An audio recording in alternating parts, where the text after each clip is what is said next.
Okay, guys, I'm going to quickly run through how I built up my email marketing agency, the steps that I took, kind of the timeframes that I went through, and how you can potentially use some of these steps that I did to build up your own agency. Now, I want to be clear, I'm not coming from a perspective of somebody who's by any means made the best agency in the world, or somebody who's been super successful with their email marketing agency or SMMA agency. I'm merely just giving you guys some insights into what I did and what has worked for me. Now, a little bit about me. I run an email and SMS marketing agency based out of New Zealand, but we help direct-to-consumer brands dial in their email marketing strategies and make money from email. So if you need help with that, I am your guy. So what did I do to make my email marketing agency what it is today? And just a quick update as well on that. And just a little bit about my agency. We're currently doing about $8,000 a month. That's New Zealand dollars. So if you adjust that for US dollars, we're sitting at about 5K a month. Doing well, slowly increasing, and as well, niching down has really helped us a lot. And I'll make a separate video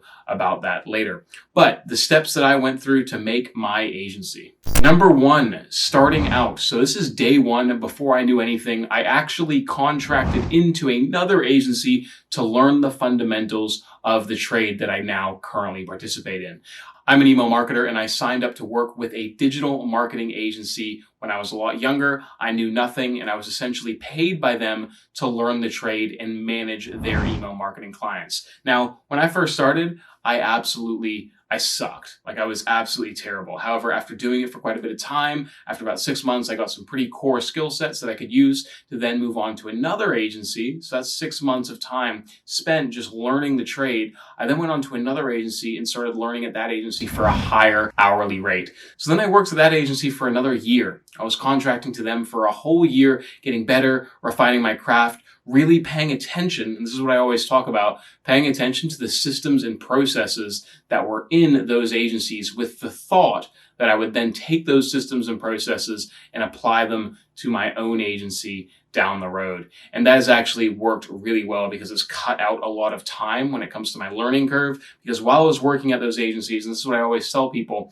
I'm always an advocate for actually getting a job at one of these agencies before setting up your own. And I know everyone hates it because everyone thinks jobs are just stupid and cringe. But the reality is they're super useful if you want to build up your own business because they teach you so many of the fundamentals. They taught me the fundamentals. I took those fundamentals and I applied it to my own agency to build out systems and processes that work really well. And on top of that, while I was working in these businesses, I learned what wasn't working really well. And I took those things and I improved them in my own agency. And the thing that I really want to speak to is I was mindful of these things while I was working in it. So I always had a lens of, I'm going to take this and apply it to my own business. I don't like this, I can improve on it. And that really paid off when it came to working to my own agency. So after 2 years of contracting, I finally decided to split off and do my own thing.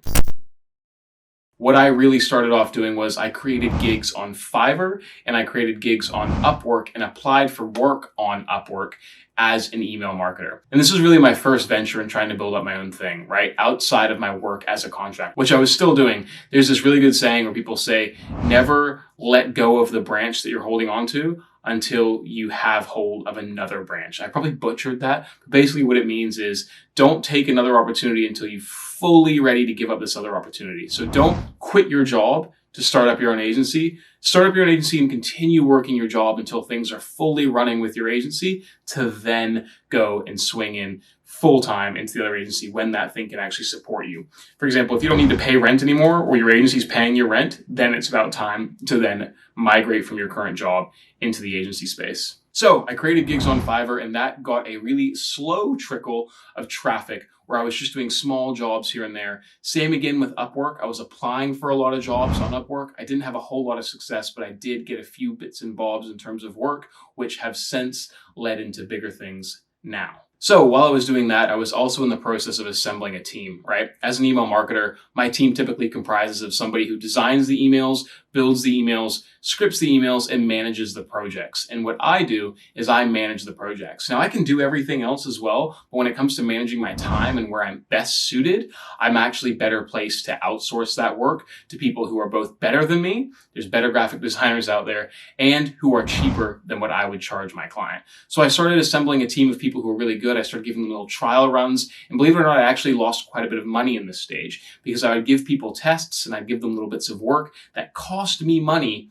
to train and to test people on it. And if I found they weren't any good, I essentially just lost, $50, $100 on training somebody just to figure out that they weren't any good. But it was worth it because then when I was ready to take on a big client, I had my team ready to go. So that was about a month after the Fiverr and Upwork gigs started picking up.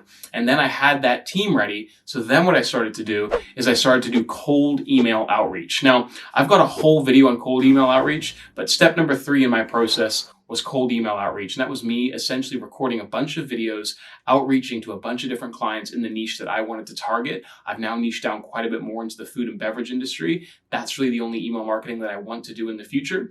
But I was reaching out pretty much to anybody who had an e-commerce store. I was doing videos. I was recording a breakdown of what's wrong with their newsletter. I found this. I can improve it for you. Let's jump on a 15-minute call. And I sent out about 550 of those. It took me a lot of time to record all those videos, but I did it, and it actually laid the foundations for the work that I have now.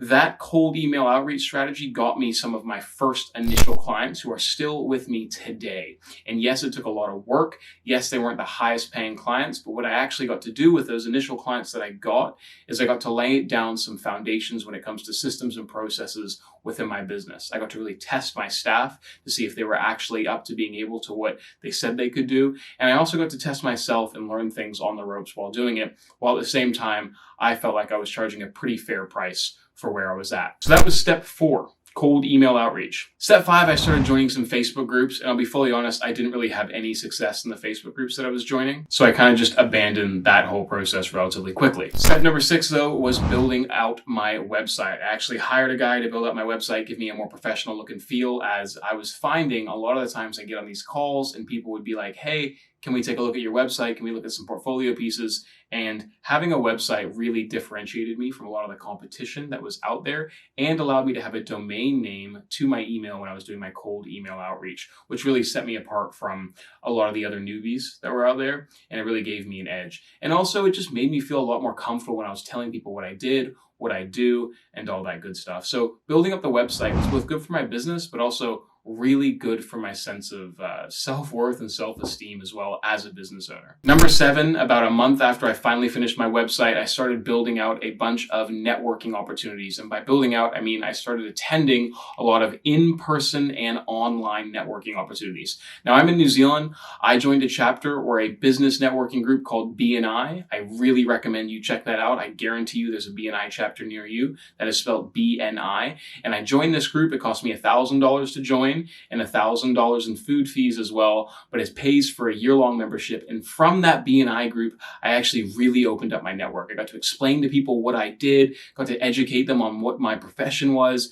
and I got a lot of connections, and they started connecting me to their friends, and that's how I started getting a bit of work there as well. Now, the reason the in-person networking worked so well for me was because I actually knew what I was talking about. I can't imagine going into some of these in-person networking events and doing something like contractor arbitrage with my agency and not having a really deep understanding of what my service offering actually is. And I think there's a lot of people out there who get into the SMMA space and don't fully understand the service that they're actually selling. They think they can just do contractor arbitrage, and the reality is things are going to fall apart. It's not a good idea. So I really recommend building up your own skill set, and that just makes you so much more comfortable when you go into these in-person meetings with people, and you can actually speak to the service that you're willing and able to deliver. And so step number 8 is rinse and repeat. I still do pretty much every single one of those steps beyond building my website. I'm not going to rebuild that every day, but I still do my Fiverr outreach. I still do my Upwork outreach, and I still do a lot of in-person networking. In-person networking has been the best for me, and I do a load of cold email outreach still. I'm just rinsing and repeating because in my mind, if that's what got me to 5,000, it's surely going to get me to 10,000 as well, right? And then from there, after I start getting to $10,000 a month, I can start recycling some of that money into lead ads and really start automating the process. But the reality is I have a surplus of time right now rather than funds. So I'm just going to keep doing what's worked for me, which is in-person networking, doing the Fiverr stuff, doing the Upwork stuff, and the cold emails, as that's generated some real results.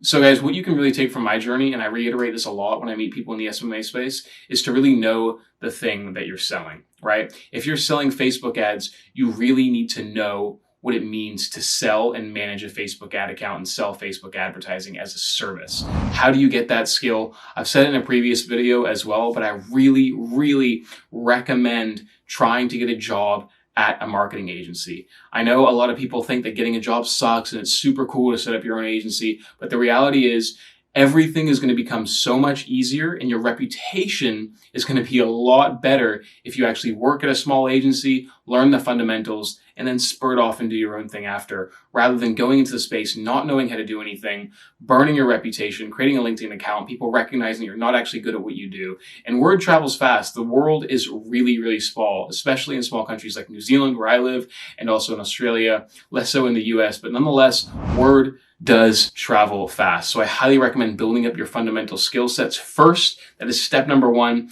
and everything else just kind of flows in from there. Also, have a bit of funds behind you to actually invest in your business. I think a lot of people say it's super cheap to set up a marketing agency, and it can be, but I think investing money in a website and certain software tools that speed up the whole process and make your business a lot more professional is a really good decision. And I've highly, highly advocate for it, because not only did it speed up my process in getting the clients that I currently have, but it also sped up or just made me a more reputable figure in all these conversations, which will then turn into leads in 6-9 months time, maybe even a couple of years as well. Awesome, guys. I hope you found that video useful. Once again, I want to reiterate, I'm not coming from a place of this is exactly what you should do. I'm only speaking about what has worked for me. So I hope you find these videos useful. If you do, please like, subscribe, follow me on LinkedIn, match with me on Tinder, please. And yeah, listen, guys, thanks for watching, subscribe. And if you have any email marketing questions, please let me know. And if you need any help with your email marketing, I'm your guy. Awesome, guys. Thanks for watching. Cheers.